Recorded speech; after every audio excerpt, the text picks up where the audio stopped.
Hey, fellas. Oh. Looks like some aerial photos. Believe it or not, this is an image of the drill site from 1969. Oh, wow. Yeah. So why are we looking at old pictures? Just days ago at the drill site, we found that 1964 nickel. Our investigation of a massive, possibly metallic object and a number of smaller anomalies buried inside the Mesa on Skinwalker Ranch took a turn 2 weeks ago.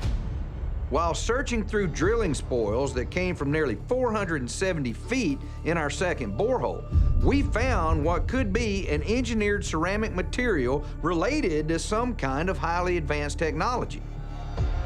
Things got even crazier a couple of days ago when team archaeologist Chris Roberts uncovered an encrusted 1964 nickel in those same drilling spoils. He explained that archaeologists will often bury a coin to mark the year of an official dig. The nickel could be evidence that an archaeological dig happened right here back in 1964. So Eric and I scoured through records from the state of Utah and actually found some aerial photos of the Mesa drill site that were taken during geological surveys over the past 60 years. So we think that maybe somebody knew about something there, and it's possible that there was an excavation or an archaeological dig of some sort. And so we thought, well, if we go back and look through archival images, maybe we could see actual evidence of some kind of dig. Yeah, so I've got the historic aerial photos from the early 60s, 1961, 1963, and then there's a gap until 1969. Really? Wow. Yeah, there's no available images from 63 to 69. Is that not fascinating? That's a coincidence on the timing, isn't it? Why would there be missing photos from 1964, which is the same year as the nickel we found, and then all the way up through 1968? Was it a clerical error, or was it done on purpose? The photos of the Mesa from 1961, 1963, and 1969 look almost identical to the naked eye, but I wanted to make sure they weren't doctored in some way. So I used an AI program to look for any evidence of artificial changes in them. So here's all three of them beside each other, and you can see that there's a significant spot that it thinks has been dithered or smoothed with some sort of filter in the 1969 image that's not in the other images, right? This spot right here, it looks kind of like a leaf shape that seems raised or brighter or blurrier or something. Yeah. That right there means someone altered this picture. That's just incredible. But who? That's the big question, man. And why? And why between 1963 and 1969?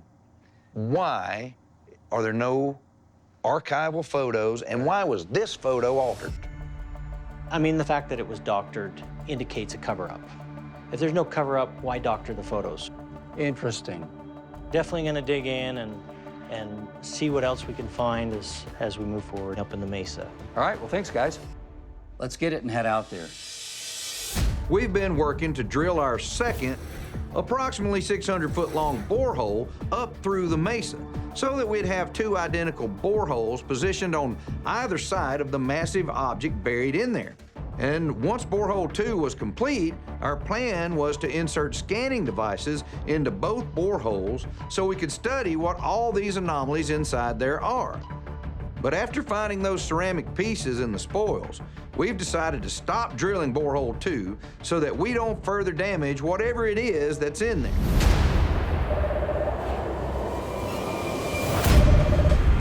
So I'm gonna go over the table right now and set up the radar. Late the next afternoon, ground-penetrating radar expert Jan Franke arrived at the ranch with a new specialized GPR device to run down borehole 1. Jan, talk to me about what we're going to be able to see as we go down that tube. Right. I think you said we can see out to about 20 feet. That's a radius, right? That's a radius. So Okay. if there's something like a void or I guess a metal object, right, then we would definitely pick that up. Okay. Once Jan's scan is done, Sam DeRizzo has put together an entire sled of instruments to run a series of other scans, including magnetometry, which might confirm these objects are made of metal, and a gamma ray detector to show just how radioactive they might be. Jan, let's start with your GPR device. Yep. So Caleb and Jim are at the Okay. bottom of the hill. Okay. They're going to be assisting us, making sure that nothing gets caught up at the bottom. Okay. Okay.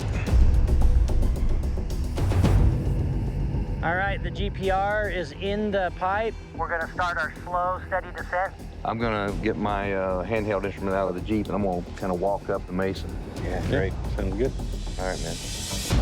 While the GPR device was being run down borehole 1, 130. I was hiking down the Mesa along that line with my handheld spectrum analyzer. I wanted to look out for any strange energy spikes or radio frequency signals that we've detected in the past while we drilled both boreholes. There we go. Look at that, bone dry.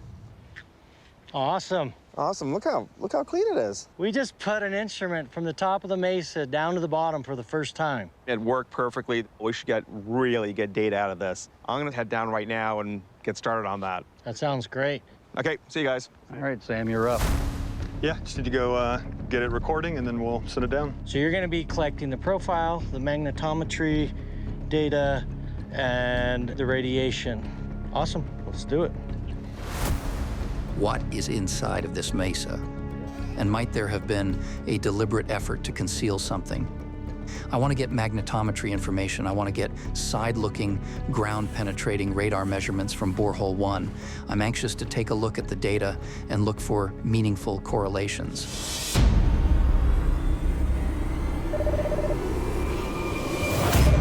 Hey, Jan. Hey, Jan.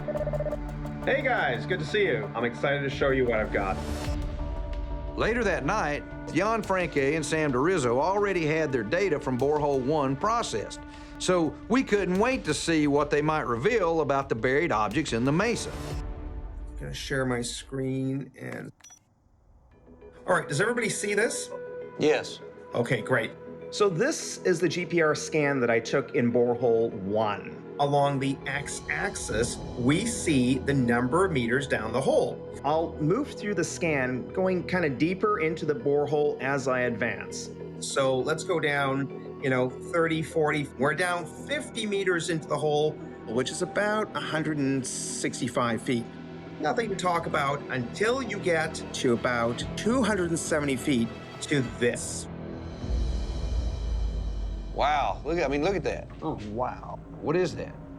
That is something that is so distinct, and it sits out away from the hole approximately 12 feet, and this thing is 6 feet thick. That is just unbelievable. Oh, wow. And then we see other little bits and pieces further down.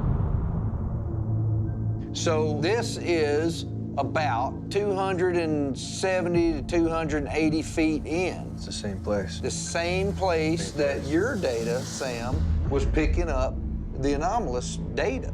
Right. This bears evidence of a similar structure, potentially to the large object we believe is in there. Yeah. Which does. means that what we encountered at borehole 2 may be continuous with what's happening near borehole 1. Jan's new GPR scans have also confirmed that there appears to be a central, massive object that could be made of metal between borehole 1 and borehole 2. And now he's given us data that suggests it's at least 6 feet thick. Is this what's covered in that ceramic material that we found? Or what may have been emitting gamma rays when we put a camera in borehole 2 earlier this week? If so, what the heck is it? So, Jan, would it be fair to say that we're looking at something potentially not natural, Yeah. possibly technological, in the Mesa? I think it would be fair to say, yes, absolutely. That is amazing. Wow. Well, guys, this is great. Jan, thank you for jumping on with us. Always a pleasure. Take care, guys.